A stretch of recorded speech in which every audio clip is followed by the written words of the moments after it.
আসসালামু আলাইকুম। আলহামদুলিল্লাহ, আল্লাহর অশেষ রহমতে ভালো আছি। তো ভীষণ ব্যস্ত। বাসায় ভাইরা বন্ডক চলতেছে ভাগাভাগি। তো মিস্ত্রি নিচে কাজ করাইতেছি। এর মধ্যে বাবুর আব্বু খুব সকালে গেল বাজারে। বাজার থেকে নিয়ে আসলো ইলিশ, আর সাথে নিয়ে আসলো এক পিস নদীর পাঙ্গাস। আমি আসলে কখনো পাঙ্গাস মাছ খাই নাই, আমার বাচ্চারা কখনো খায় নাই। তো ওর বাবা এক পিস নদীর পাঙ্গাস নিয়ে আসলো 500 টাকা দিয়ে। তো ওটা খাইয়ে দেখলাম যে আসলে পাঙ্গাস যে এত এত মজা, আমি না খেলে বুঝতাম না। অবশ্য এমনি পাঙ্গাস তো কখনো খাই নাই, কিন্তু নদীর পাঙ্গাস মাছটা খাইয়ে দেখলাম আসলে অনেক অনেক মজা। আর নিয়ে আসলো একটা 1 কেজি 300 গ্রাম সাইজের একটা ইলিশ মাছ। ইলিশ মাছটা অনেক অনেক তাজা ছিল, আর খাইতে অনেক অনেক মজা লাগছে। আমার বেশি ভালো লাগছে এটা দেখা, যে একদম সতেজ আর তরতাজা। আসলে তাজা মাছ ছোট হইলেও ওটা আমার অনেক বেশি ভালো লাগে, কারণ মাছটা তখন তাজা থাকে, তখন মাছটা আসলে কেমন জানি পিওর পিওর মনে হয় যেটা খাইতে অনেক অনেক বেশি মজা হইব। তো মাছটা কাইটা নিলাম সুন্দরভাবে। আর বোঝেনি তো, মাছের রাজা ইলিশ। ইলিশ তো আমার অনেক অনেক প্রিয়, আমার বাচ্চারা অনেক অনেক পছন্দ করে ইলিশ মাছ। আর মাছটার পেটে আসলো ডিম। ডিম দেখে আমার আরও অনেক বেশি ভালো লাগলো। সবাই বলে ডিমওয়ালা মাছ নাকি বেশি একটা ঘ্রাণ হয় না, কিন্তু আসলে মাছটা যে কী পরিমাণে মজা ছিল, খাওয়ার পরে বুঝছি অনেক অনেক স্বাদ। আর বর্ষার মৌসুমে তো কাঁচা কলা দিয়ে ইলিশ কথাই নেই। এই ইলিশটা অবশ্যই আমি কাঁচা কলা দিয়ে রান্না করছি, আর পুরোটা রান্না করি নাই। যেহেতু আমরা লোকজন কম, সেজন্য অল্প করে রান্না করছি। আর অনেক অনেক ব্যস্ত, সেজন্য তাড়াহুড়ো রান্না করা। কারণ বাসায় অনেক কাজ চলতেছে, গাছ কাটতেছে, অনেক পুরোনো দিনের গাছগুলি কাটা হইতেছে। তারপর অনেক মিস্ত্রি নেওয়া হয়েছে, তারা বাউন্ডারি কাজ করতেছে, রুম করতেছে, নতুন করে রান্নাঘর করতেছে। আসলে অনেক অনেক বিজি। ওকে, তো যাই হোক, এই যে কাটাকুটি শেষ করতেছি, তারপর করবো রান্না।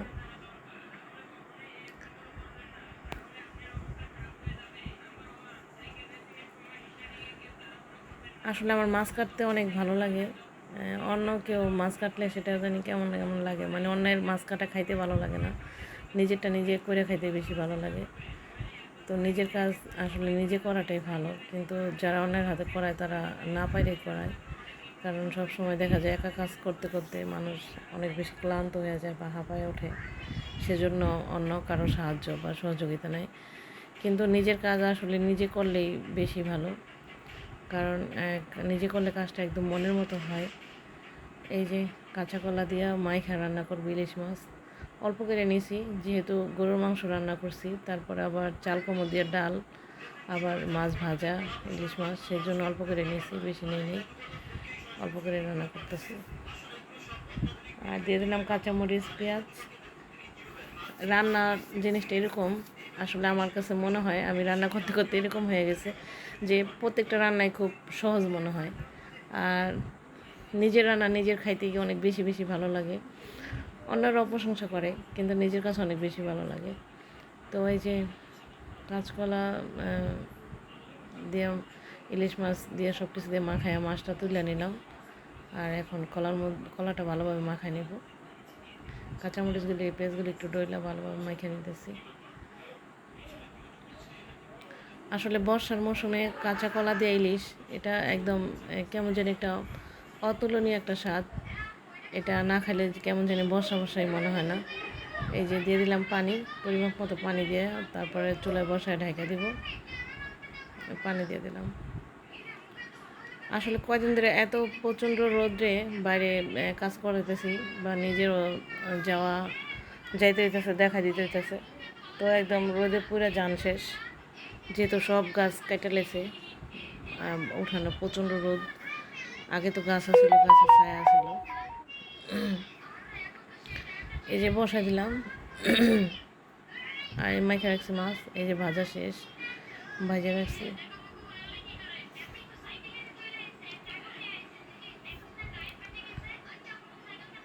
গ্যাসটা কমানো ছিল যাতে কলাটা ভালোভাবে সিদ্ধ হয়, সেই জন্য কমাই দিয়ে ঢেকে দিয়ে গেছিলাম। তো এখন আবার পাওয়ারটা বাড়াই দেবো, বাড়াই দিয়ে দেবো মাছগুলা।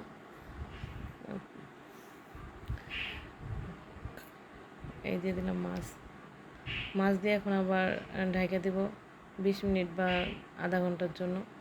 একদম গ্যাসের পাওয়ারটা কমাইয়া, তাহলে মাছগুলো সিদ্ধ হয়ে যাবে আর খাইতে অনেক বেশি বেশি মজা হবে। আসলে ইলিশ মাছ এরকম একটা মাছ যেটা যেভাবে রান্না করা হোক এটা খাইতে কিন্তু অনেক অনেক ভালো লাগে। এটার স্বাদটা একদম অতুলনীয়। এটা ওই যে আগে শুনছি যে ভাপে সিদ্ধ করলেও নাকি খুব ভালো লাগে, আবার মাইখা পাতা দিয়েই করলেও অনেক ভালো লাগে। এই মাছটা আসলে অতুলনীয়। এমনি এমনিই তো আর জাতীয় মাছ হয় নাই, স্বাদ দেখেই জাতীয় মাছ হয়েছে।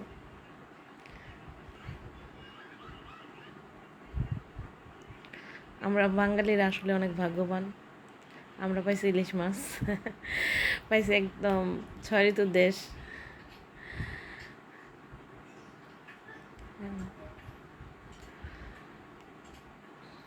পাউডারটা বাড়াই দিলাম, একটু লবণ কম হয়েছে, একটু লবণ দিয়ে দিলাম।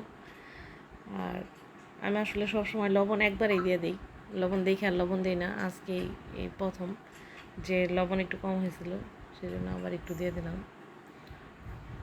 কারণ বারবার লবণ দিতে গেলে হয় কি, পরে হয়তো লবণটা বেশি হয়ে যায়, খাইতে তরকারিটা তেমন একটা স্বাদ হয় না। সেজন্য একবারেই মাপ মতো দিয়ে দিই, আর একবারেই পারফেক্ট হয়ে যায়।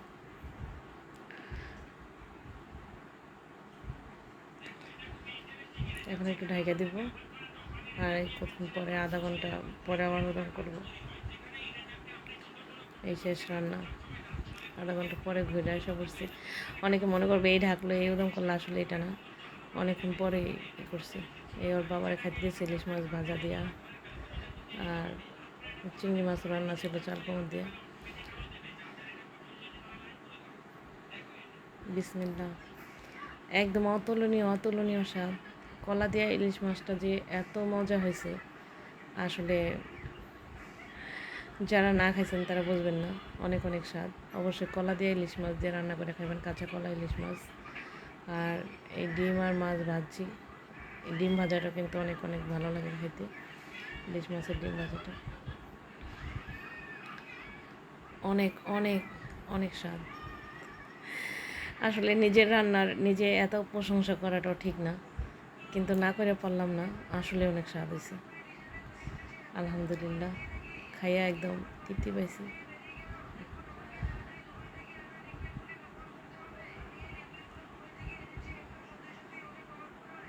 ওকে, আল্লাহ হাফেজ, বাই।